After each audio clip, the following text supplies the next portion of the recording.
Между другото, здрасти, Кико. Здравейте. Аз, между другото, съм луда на тема аксесуари. Ако ви кажа вчера какво съм си купила, една ето толкова малка тенджерка. Тенджерка? Тенджерка.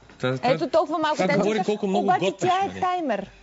Той ще готвиш коледната пуйка в нея. Да, и тя е коледната пуйка. Малка коледна пуйчица. Много обичам малки бурканчета, възглавнички и всякакви такива неща. Значи бурканче за бадемче, от което може да си направиш лекце. Аксесуарите наистина са най-важното нещо в интериора, тъй като те допълват цялата стилистика и допълват уют. Започваме с темата за възглавниците, които са изключително важни. Всички абсолютно, независимо каква стилистика, дали минималистична, дали класическа, използват възглавници. Не само като мекотител, за да седнеш по-удобно или да ти е по-топло, но като при нас да ти допринесе за целия уют, целия интериор и да ти завърши интериора. Тъй като си представяме един интериор, в който има само дивани, само маси и всичко останало, имаме някаква полировка, нещо, което не е детайлно и не е завършено. В този смисъл възглавниците са интересен и много важен акцент от целия интериор. В зависимост от стилистиката, ето примерно това е мексиканска стилистика и индианска стилистика, това по-ретро стилистика, да наречеме. По-винтидж имаме различна възможност да комбинираме. Ето, примерно това с африканската тематика, съвсем тунизийска тематика. Тунизийска тематика, да се върнем. По-скоро там бихме сложили камилите, отколкото зебрите, но вървим континентално в същата посока. Всеки един просто може да добави в интериора си това, което му е красиво и това, което му харесва, тъй като е много важно ние самите да усетим интериора и ние сами да го завършим по начина, по който може да се направи. Втория акцент са тези вази и огледалата. Те върват заедно. От вазите от стъкло са много акцентиращи, както примерно пустинята, морето, планините, водата имат собствена енергия, така и стъклото, огледалните повърхности имат собствена енергия и биха могли да бъдат сложени на правилното място в правилната среда, така че да допълнат целия интериор. Това не е много интересна ваза, да си я представим, тя от метал. Тоест всички тези елементи от интериора, които са от естествени материали, говориме за метал, говориме за дърво, говориме за камък, ето примерно това е една каменна ваза с метален елемент отгоре. По фънг шуй много се завършват интериора.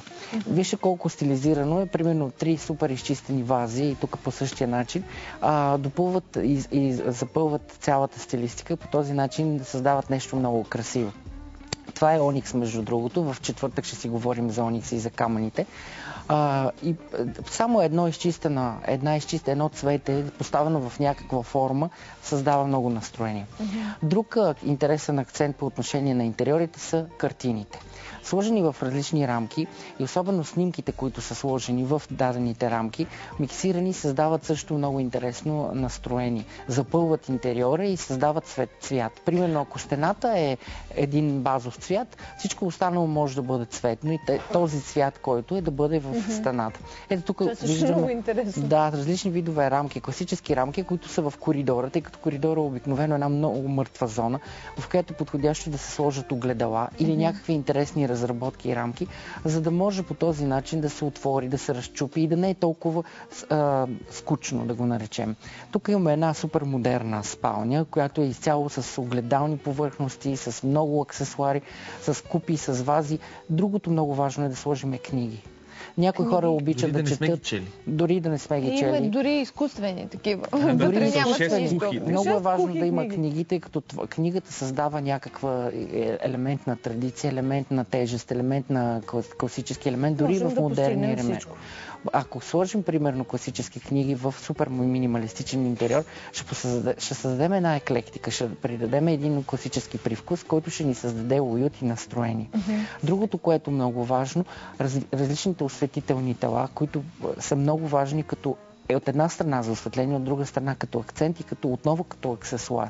Тоест ние говорим за няколко много важни акцента, които задължително трябва да ги имаме във всеки един интериор, които да запълнат цялата стилистика и да запълнат цялото пространство, да ни създадат някакъв уют и топлина. Като каза, между другото, за вазите, че по фъншуй те завършват интериора или как? Те го завършват. В фъншуй по принцип има елементи, няколко елемента от различни материали, които са задължителни. Също много важна ориентация. Имаме метал, имаме дърво, които по определен начин, ние със специална тема ще си говорим за фъншуй, тъй като това е много дълга тема. Много дълга и трябва специално да покажем всички едни елементи, огън, вода, но всичко това в една конфигурация, правилна конфигурация. Какво казваш, метал е задължителен елемент, дървото също. Дърво също, примерно огледалата, но огледалата не трябва да се слагат на входа. В смисъл, където е коридора, не трябва огледалото да гледа към входната врата. Тъй като при отваряне на вратата, късмета, който трябва да влезе в къщата, се отразява в огледалото и излиза обратно. По същия начин не трябва да има огледала срещу прозорците, тъй като по същия начин те са от входа, енергията, топлината. И къде да си го сложиш това огледало? Някъде, където се отразява. Да, например в банята. Там няма да излезе. Няма да излезе. Между другото, туалетната трябва винаги по фъншуй. Световен ден, между другото, на туалетната. Трябва да бъде затворена. Да бъде затворена, да бъде компактна по много причини. Една от причините е фъншуй. Да не изтича щастието, късмета през... А вазите трябва ли да се слагат на определени места? Вазите трябва определено да се слагат, примерно, на скринове, на зони, където да декорират. Те не са толкова важен акцент по фънкшуй, но са по отношение на материал, примерно метал. Трябва метал да се слага в определени зони и така. Има си просто една стъпки, като една рецепта, която се следва. Примерно, много важно е на гърба на сградата, в която живеем, да има или планина, или да има някакви дървета, или да има дори друга сграда, която е много странно, защото това фактически подкрепя енергията, която се задържа в предната сграда, в която ние живеем. Тоест на гърба е хубаво да имаме някаква друга постройка, пак може по-висока от нашата постройка. Това е фъншуй. А да пречи на изгледа нещо? Няма значение. Важното е, че тя блокира. Представи си го като една подпора, която подпира твоята енергия, твоята стена. Според мен японците са го измислили, когато са почнали да правят небостъргачите, да се оправдаят, задето някоя сграда им пречи да видят планина.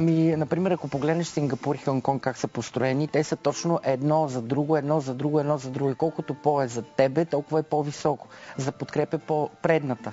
Тоест, те са си го представи като на стъпаловидна зона навътре към планината, тъй като Хонконг е изключително малък. Няма да се изненадам вече да има игра фъншуй. Аз не знам дали да присъствам на разговора за фъншуй. Мисля, че вече тотално ще откача. Защото се оказа, че огледалото ми въобще не е където трябва. Гониш всякакви хубави енергии. Гониш всякакви късмети. Помисли по въпроса. Следващия път може да си поговорим по фъншуй. Между другото, земните тонове са много важни в фъншуй. Тези тонове, които са земните, говориме за кафяво, за бежово, за жълто. А зеленото влиза ли в гамата? Да, и зеленото то също е. Това е много подходящо за спалнята, тъй като то създава релакс и баланс. Много благодаря.